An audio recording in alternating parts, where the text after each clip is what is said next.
So I guess to start, I'll give the stage to you to kind of give a little bit of background to yourself, um, how you got into crypto, and what you're building. Sure, I will try to keep it short, but basically, I'm a lifelong gamer that's been in the video game industry for a little over 13 years. So I was there when the mobile kind of gaming wave started. I also worked on free to play MMOs. So I was at companies like Tencent, NetEase, Perfect World, and then some of our other founding team members in Red Door Digital are also at like EA, Epic, and Ubisoft. I've been in the crypto since 2017, but I got a lot more heavily involved in DeFi and NFTs early 2021.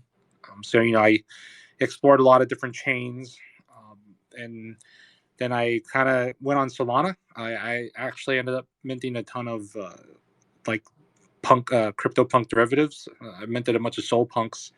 At that time, there's like creatures. I think there were some Star Atlas meta posters. There weren't really that much at the time, but I like the accessibility of that ecosystem. So, when I formed the studio, I formed it with people I worked with in the past, but basically, a lot of them are from the traditional game industry.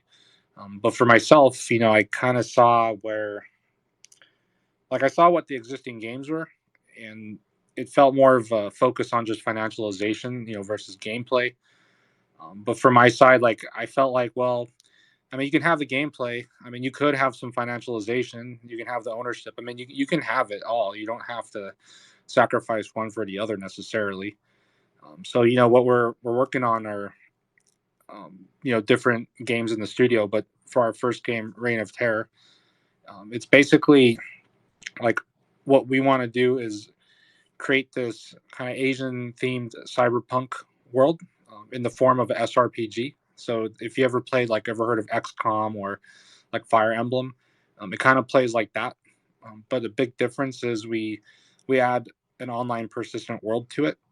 So like a lot of this type of games actually tends to be like single player games on Steam, but we're making it multiplayer, and we add a lot of like kind of meta games to it.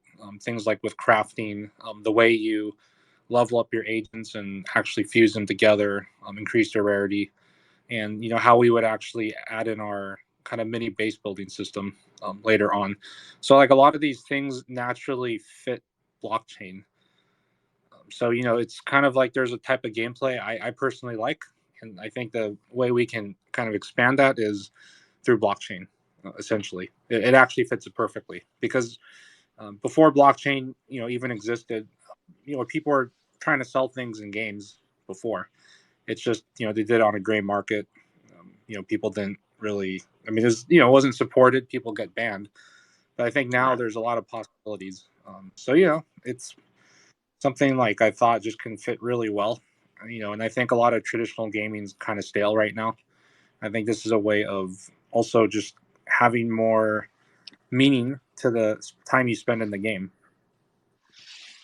Yeah, definitely. That's a great introduction. And I would say to start, if anyone has any questions, feel free to request to be a speaker or comment your question to the tweet for this spaces.